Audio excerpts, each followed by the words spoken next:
তাসকিন মুস্তাফিজদের বলে রানের মেলা, 4 ছক্কার বন্যা। বাংলাদেশিদের নিয়ে ভারতীয়দের ব্যাটে বলে ছেলে খেলা। ম্যাচের একটা মুহূর্তেও পাত্তা পেলেন না শান্তরা। বাংলাদেশের ক্রিকেটাররা কেন আইপিএলে সুযোগ পান না, সেটাই যেন চোখে আঙুল দিয়ে দেখিয়ে দিলেন আইপিএল থেকে উঠে আসা ভারতীয় তারকারা। বাংলাদেশের দেয়া 128 রানের ছোট্ট লক্ষ্যে ব্যাট করতে নেমে শুরু থেকেই মারকুটে ভারতীয়রা। তার মাঝেই ইনিংসের দ্বিতীয় ওভারে প্রথম উইকেটের দেখা পায় বাংলাদেশ। চোখ ধাঁধানো ডিরেক্ট হিট হৃদয়ের, রান আউট হয়ে ড্রেসিং রুমের পথ ধরেন অভিষেক শর্মা। বোলার তাসকিনের উল্লাস, রিয়াদ বাহবা দেন হৃদয়কে। যদিও ভারতীয়দের সামনে ধরাশায়ী বাংলাদেশের এমন রান আউট ভক্তদের তেমন মন জোগাতে পারেনি।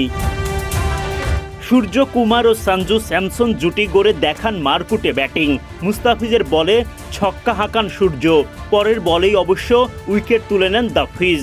খরুচে শুরুর পর ভারতীয় অধিনায়কের উইকেট তুলে মুস্তাফিজ পান খানিকটা স্বস্তির দেখা। ফেরার আগে 14 বল থেকে 29 রান করেন সূর্য। 19 বল থেকে 29 রান করা আরেক ব্যাটার স্যামসনকে ফেরান মেহেদী হাসান মিরাজ। স্যামসন যখন ফেরেন তখন 8 ওভারের আগেই ভারতের ঘরে 80 রান। এরপর নীতিশ রেড্ডি আর হার্দিক পান্ডিয়া গড়ে তোলেন জুটি। দলীয় শতক পার করে ভারত।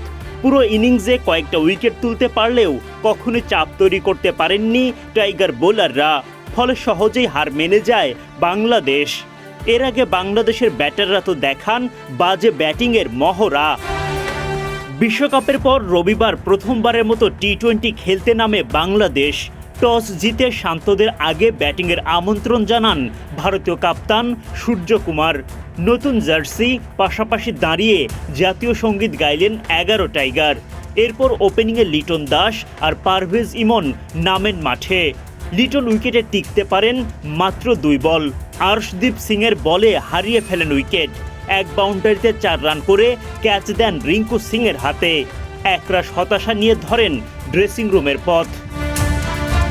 সিঙ্গেলে রানের খাতা খোলার পর হার্দিক পান্ডিয়ার বলে পারভেজ ইমনের ছক্কা। দারুণ একটা ফ্লিকে পার করেন স্কয়ার লেগ বাউন্ডারি। বাংলাদেশি ধারাভাষ্যকার তামিম ইকবাল খান ইমনের প্রশংসায় আখ্যা দেন পাওয়ারফুল ইয়াং ম্যান হিসেবে।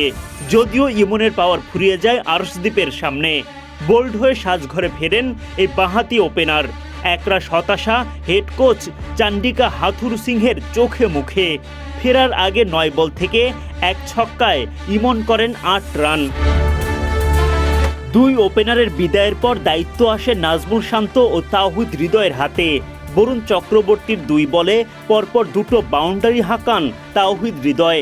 আর বরুণের একই ওভারে রিভার্স সুইপে ছক্কা হাঁকান শান্ত। যদিও বরুণ তার পরের ওভারেই তুলে নেন হৃদয়ের উইকেটটা। হার্দিক পান্ডিয়ার বিশ্বস্ত হাতে হৃদয়ের দেয়া ক্যাচ জমা। 18 বল থেকে মাত্র 12 রানের ধীরগতির টি-20 ইনিংস এই ব্যাটারের। নিজের করা প্রথম ওভারেই মেডেন নিয়ে রেকর্ড গড়েন অভিষিক্ত মায়াঙ্ক যাদব। আর দ্বিতীয় ওভারে মাহমুদুল্লাহ রিয়াদকে শিকার করে পূরণ করেন প্রথম আন্তর্জাতিক উইকেট। তেরে ফুরে মারতে গিয়ে ওয়াশিংটন সুন্দরের হাতে ক্যাচ দিয়ে দৃষ্টিকটু আউট রিয়াদের। 2 বল থেকে মাত্র 1 রান করে বিদায় বলেন তিনি। নীতিশ রেড্ডির বলে জাকের আলী অনিকের ছক্কা। গ্যালারিতে ভারতীয় দর্শকের ক্যাচ নিয়ে উল্লাস বাংলাদেশিদের মনেও। যদিও সেই উল্লাস বেশিক্ষণ টেকেনি। বরুণের বলে বোল্ড হয়ে হতাশার জন্ম দেন জাকের। 6 বল থেকে তিনি করেন 8 রান। এক প্রান্তে টিকে থেকে ওয়ানডে মেজাজে খেলা অধিনায়ক শান্ত ওয়াশিংটন সুন্দরের বলে উইকেট হারিয়ে ফেলেন। শান্ত করেন 25 বল থেকে 27 রান। 75 রানের মধ্যে 6টা উইকেট হারিয়ে মহা বিপর্যয়ে পড়ে যায় বাংলাদেশ। বিপর্যয়ের মাঝে একমাত্র মেহেদী হাসান মিরাজ খানিকটা লড়াই করতে পারেন, তবে তাকে সঙ্গ দিতে পারেননি কেউই। তাই তো দলীয় শতক পার করলেও বড় পুঁজির দেখা পায়নি বাংলাদেশ। ভারতের সামনে মামুলি পুঁজি দাঁড় করাতে পারে টাইগাররা। Adnan Ahmed, BD cric time.